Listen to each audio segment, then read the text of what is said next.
Bem-vindo ao Sabedoria em Versículos.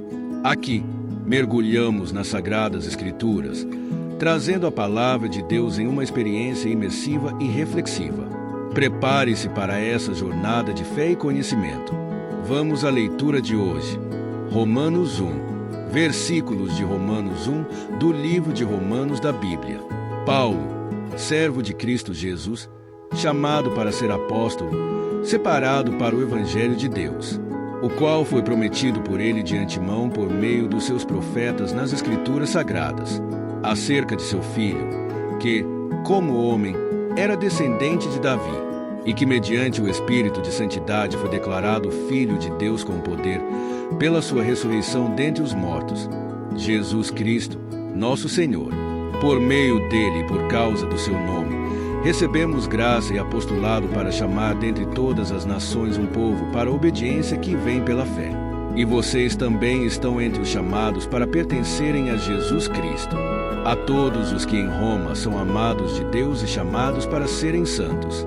A vocês, graça e paz da parte de Deus nosso Pai e do Senhor Jesus Cristo. Paulo deseja visitar Roma.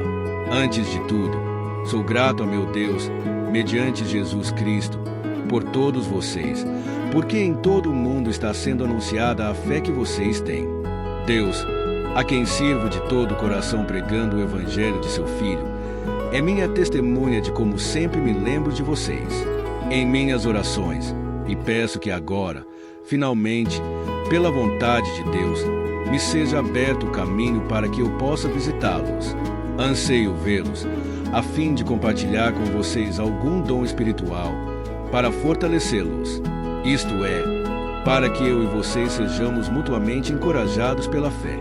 Quero que vocês saibam, irmãos, que muitas vezes planejei visitá-los, mas fui impedido até agora.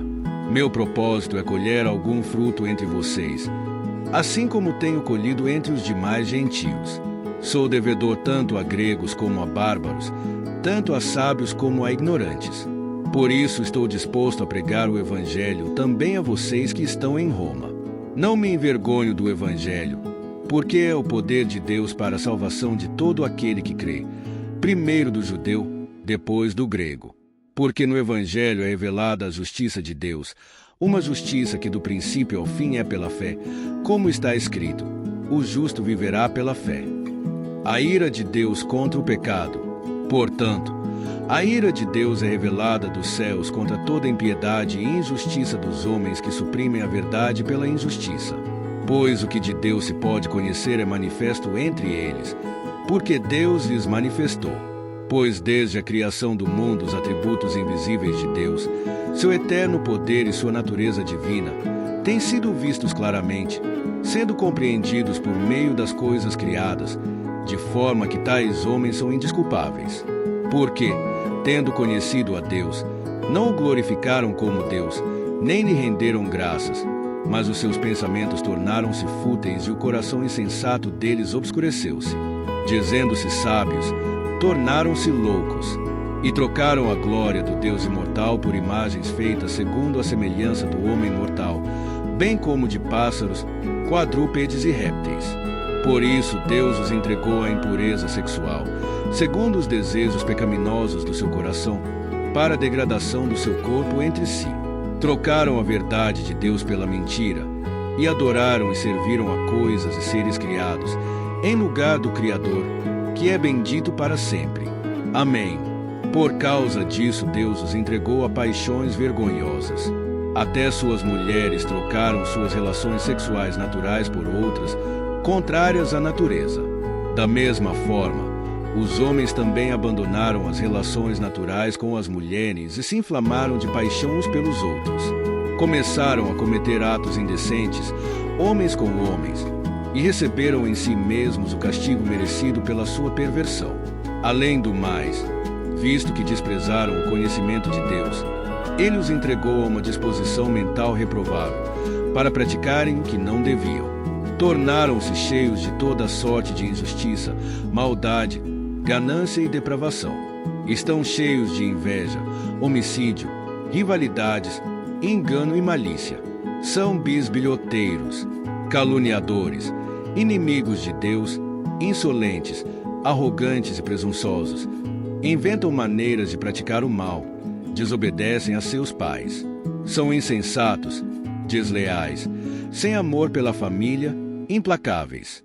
Embora conheçam o justo decreto de Deus, de que as pessoas que praticam tais coisas merecem a morte, não somente continuam a praticá-las, mas também aprovam aqueles que as praticam.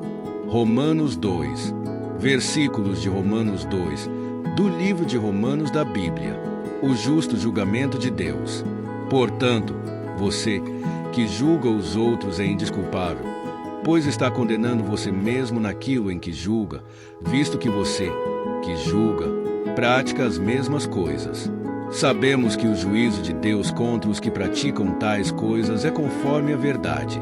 Assim, quando você, um simples homem, os julga, mas pratica as mesmas coisas, pensa que escapará do juízo de Deus. Ou será que você despreza as riquezas da sua bondade, tolerância e paciência, não reconhecendo que a bondade de Deus o leva ao arrependimento? Contudo, por causa da sua teimosia e do seu coração obstinado, você está acumulando ira contra você mesmo, para o dia da ira de Deus, quando se revelará o seu justo julgamento. Deus retribuirá a cada um conforme o seu procedimento. Ele dará a vida eterna aos que, persistindo em fazer o bem, buscam glória, honra e imortalidade. Mas haverá ira e indignação para os que são egoístas, que rejeitam a verdade e seguem a injustiça. Haverá tribulação e angústia para todo ser humano que pratica o mal. Primeiro para o judeu, depois para o grego. Mas glória, honra e paz para todo que pratica o bem. Primeiro para o judeu, depois para o grego. Pois em Deus não há parcialidade.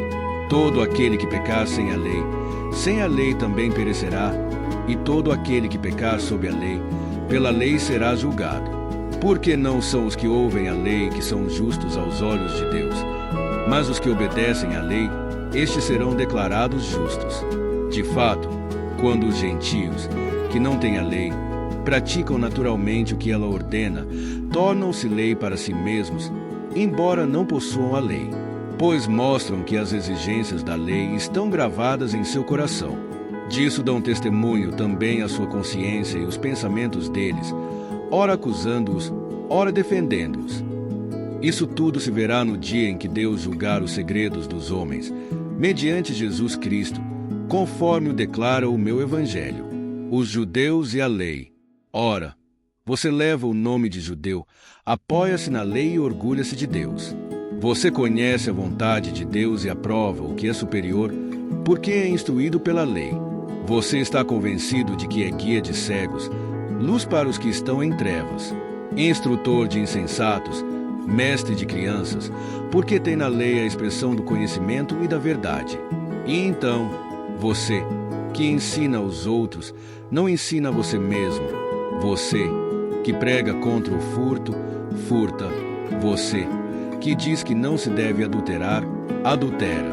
Você, que detesta ídolos, rouba-lhes os templos. Você, que se orgulha da lei, desonra a Deus, desobedecendo à lei. Pois, como está escrito, o nome de Deus é blasfemado entre os gentios por causa de vocês. A circuncisão tem valor se você obedece à lei, mas, se você desobedece à lei, a sua circuncisão já se tornou incircuncisão. Se aqueles que não são circuncidados obedecem aos preceitos da lei, não serão eles considerados circuncidados. Aquele que não é circuncidado fisicamente, mas obedece à lei, condenará você que, tendo a lei escrita e a circuncisão, é transgressor da lei. Não é judeu quem o é apenas exteriormente, nem é circuncisão a que é meramente exterior e física. Não, judeu é quem o é interiormente, e circuncisão é operada no coração pelo Espírito e não pela lei escrita. Para estes o louvor não provém dos homens, mas de Deus. Romanos 3, versículos de Romanos 3, do livro de Romanos da Bíblia. A fidelidade de Deus. Que vantagem há então em ser judeu? Ou que utilidade há na circuncisão? Muita, em todos os sentidos, principalmente porque aos judeus foram confiadas as palavras de Deus. Que importa se alguns deles foram infiéis? A sua infidelidade anulará a fidelidade de Deus? De maneira nenhuma. Seja Deus verdadeiro e todo homem mentiroso, como está escrito, para que sejas justificado nas tuas palavras e prevaleças quando fores julgado. Mas, se a nossa injustiça ressalta de maneira ainda mais clara a justiça de Deus, que diremos? Que Deus é injusto por aplicar a sua ira. Estou usando um argumento humano. Claro que não. Se fosse assim, como Deus iria julgar o mundo? Alguém pode alegar ainda: se a minha mentira ressalta a veracidade de Deus, aumentando assim a sua glória, por que sou condenado como pecador? Por que não dizer como alguns caluniosamente afirmam que dizemos: façamos o mal para que nos venha o bem? A condenação dos tais é merecida. Todos pecaram. Que concluiremos então? Estamos em posição de vantagem? Não. Já demonstramos que tanto os judeus quanto os gentios estão debaixo do pecado. Como está escrito: não há nenhum justo, nenhum sequer. Não há ninguém que entenda, ninguém que busque a Deus. Todos se desviaram, tornaram-se juntamente inúteis. Não há ninguém que faça o bem, não há nenhum sequer. Sua garganta é um túmulo aberto, com a língua enganam. Veneno de víbora está em seus lábios. Sua boca está cheia de maldição e amargura. Seus pés são ágeis para derramar sangue. Ruína e desgraça marcam os seus caminhos e não conhecem o caminho da paz. Aos seus olhos é inútil temer a Deus. Sabemos que tudo o que a lei diz, o diz àqueles que estão debaixo dela, para que toda boca se cale e o mundo todo esteja sob o juízo de Deus. Portanto, ninguém será declarado justo diante dele baseando-se na obediência à lei, pois é mediante a lei que nos tornamos plenamente conscientes do pecado. A justificação pela fé. Mas agora se manifestou uma justiça que provém de Deus, independente da lei, da qual testemunham a lei e os profetas. Justiça de Deus mediante a fé em Jesus Cristo para todos os que creem. Não há distinção, pois todos pecaram e estão destituídos da glória de Deus, sendo justificados gratuitamente por sua graça, por meio da redenção que há em Cristo Jesus. Deus o ofereceu como sacrifício para propiciação mediante a fé, pelo seu sangue, demonstrando a sua justiça.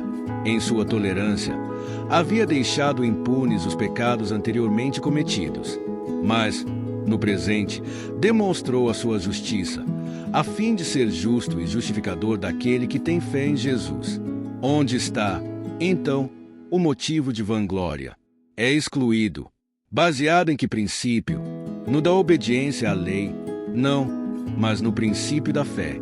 Pois sustentamos que o homem é justificado pela fé, independente da obediência à lei. Deus é Deus apenas dos judeus. Ele não é também o Deus dos gentios? Sim, dos gentios também, visto que existe um só Deus, que pela fé justificará os circuncisos e os incircuncisos. Anulamos então a lei pela fé? De maneira nenhuma. Ao contrário, confirmamos a lei. Romanos 4.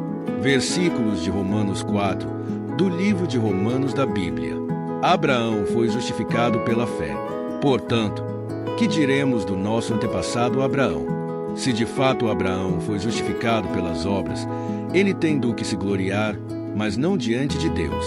Que diz a Escritura: Abraão creu em Deus, e isso lhe foi creditado como justiça. Ora, o salário do homem que trabalha não é considerado como favor, mas como dívida. Todavia, aquele que não trabalha, mas confia em Deus, que justifica o ímpio, sua fé lhe é acreditada como justiça.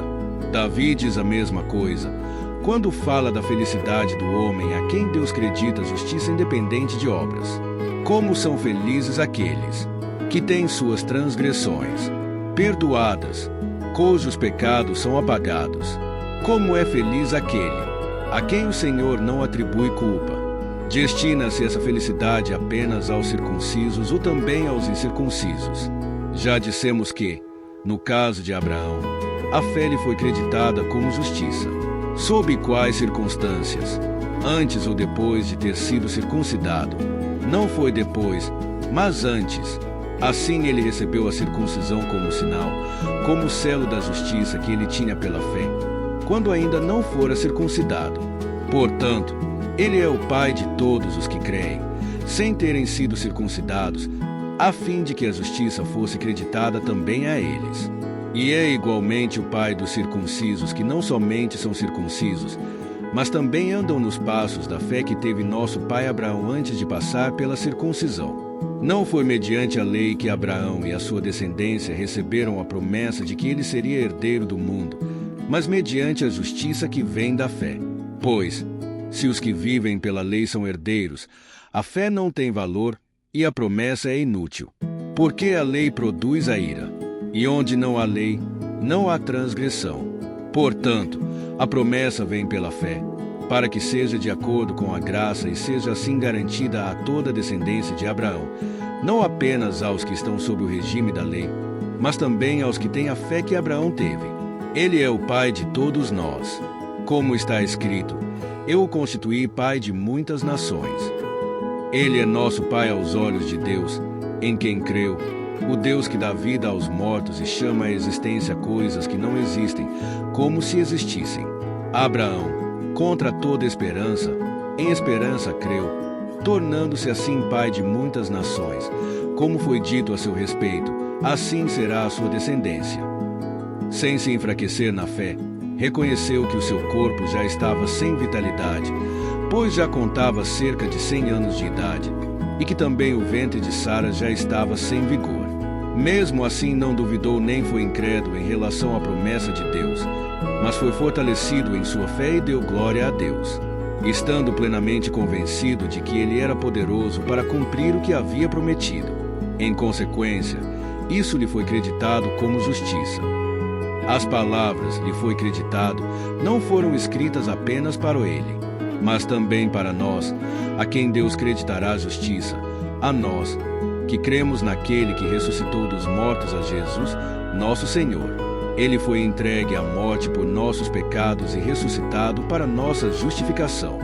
Com essa leitura, observamos, irmãos e irmãs, que o início do livro de Romanos nos ensina que fomos chamados para um propósito maior, assim como Paulo foi separado para anunciar o Evangelho que Deus prometeu desde os tempos antigos, revelando sua fidelidade e o cumprimento de suas promessas por meio de Jesus Cristo, que, sendo descendente de Davi segundo a carne, foi declarado Filho de Deus com poder pela ressurreição, demonstrando que nossa fé deve estar firmada não apenas em palavras, mas na certeza do Cristo vivo, que transforma vidas e nos convida a confiar plenamente em seu plano e soberania.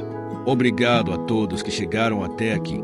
Nos vemos amanhã com mais uma palavra de Deus.